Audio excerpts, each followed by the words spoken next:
নমস্কার, আমি বিশ্বজিৎ মহাজন। আমি সিপ্লার ব্রিথ ফ্রি এডুকেটার। তো আপনাকে ডাক্তারবাবু যেটা দিয়েছেন সিঙ্ক্রোবিট ডিভাইস ইনহেলারটার ডেমনস্ট্রেশনের জন্য আমার কাছে পাঠিয়েছে।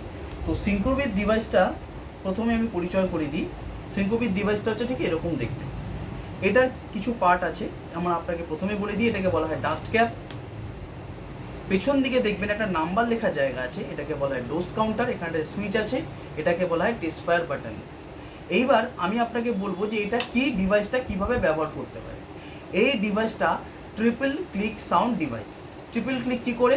এই যখন আমি ডাস্ট ক্যাপটা ওপেন করব তখন একটা ক্লিক হয়, যখন আমি এটা মুখে দিয়ে ইনহেল করব তখন সেকেন্ড ক্লিক হয়, এবং যখন আমি আবার ইনহেলারটা বন্ধ করে রাখবো, ক্যাপটা বন্ধ করব, এই থার্ড ক্লিক হয়। এইভাবে এটা এর জন্যই ট্রিপল ক্লিক সাউন্ড ডিভাইস বলা হয়। এইটাকে ব্রেথ অ্যাকচুয়েটেড ইনহেলারও বলা হয়। এবার বলি কিভাবে ব্যবহার করতে হবে। প্রথমে আপনি ইনহেলারটা দোকান থেকে কিনে নিয়ে আসার পরে ভালো করে এটাকে 8 থেকে 10 বার ঝাঁকিয়ে নেবেন। ঝাঁকিয়ে নেওয়ার পর ডাস্ট ক্যাপটা ওপেন করে পেছন দিকে যে টেস্ট ফায়ার বাটন আছে ওটাকে একবার নিচের দিকে নামাবেন। দেখুন এইভাবে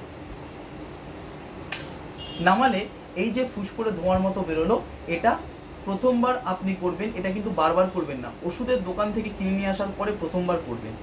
আরেকবার বন্ধ করে ডাস্ট ক্যাপটাকে আবার ওপেন করে আরেকবার এই ক্লিকটা করবেন।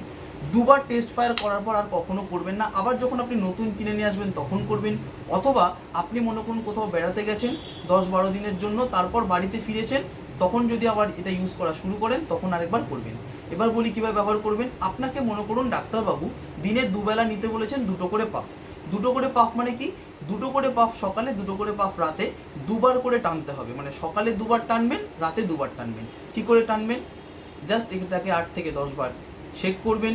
শেক করার পর ডাস্ট ক্যাপটাকে ওপেন করে যখন আপনি ইনহেলারটা ব্যবহার করবেন, বসে বা দাঁড়িয়ে থাকা অবস্থায় আপনার মুখের মাথার পজিশন থাকবে আপরাইট, মানে ঠিক গলাটা সোজা স্ট্রেট ওপর দিক করে রাখবেন। ইনহেলারটা মুখে দেওয়ার আগে ফার্স্টে পুরো শ্বাস ছেড়ে দেবেন। পুরো শ্বাস ছেড়ে দিয়ে লাংসটা খালি করে দিয়ে এই মাউথপিস পোর্শনটাকে দাঁত দিয়ে হালকা করে কামড়ে ঠোঁট দিয়ে চেপে ধরবেন। দেখুন, ধরে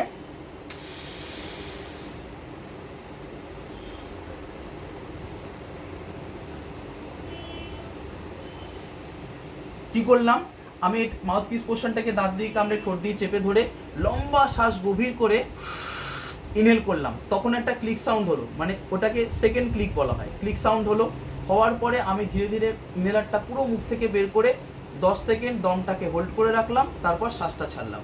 এটা আমার একটা পাফ কমপ্লিট হলো। এবার আমি থার্ড ক্লিক ডাস্ট ক্যাপটাকে বন্ধ করলাম। 1 থেকে 2 মিনিট ম্যাক্সিমাম রেস্ট নেব। রেস্ট নেওয়ার পর সেকেন্ড পাফটা ঠিক সেম আমি পদ্ধতিতে নেব। আবার ঝাঁকালাম, সেকেন্ড পাফ নিচ্ছি, ডাস্ট ক্যাপ ওপেন করলাম, মানে ফার্স্ট ক্লিক হলো,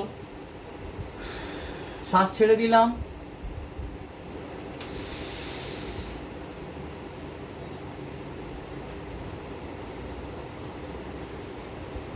শ্বাস ছাড়লাম, থার্ড ক্লিক, এটাকে বন্ধ করলাম।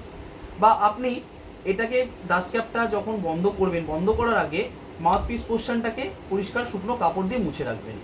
আর ইনহেলার ব্যবহার করার পরে আপনাকে বলে দিই, যে কোনো ইনহেলার, সিঙ্কোবিথই নয় শুধু, যে কোনো ইনহেলার ব্যবহার করার পরে অবশ্যই নিজের মুখ পরিষ্কার প্লেন ঠান্ডা নর্মাল জল দিয়ে কুলকুচি গার্গেল করে ভালো করে মুখটা ধুয়ে নেবেন।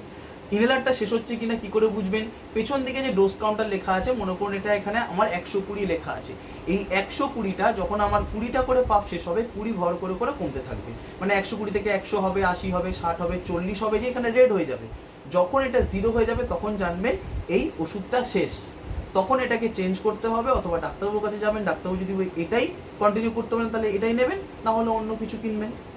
তো আমাকে বোঝার জন্য আপনাকে দেখতে হবে ডোজ কাউন্টারটা কত ডোজ কাউন্টার আছে। ঠিক আছে, ধন্যবাদ।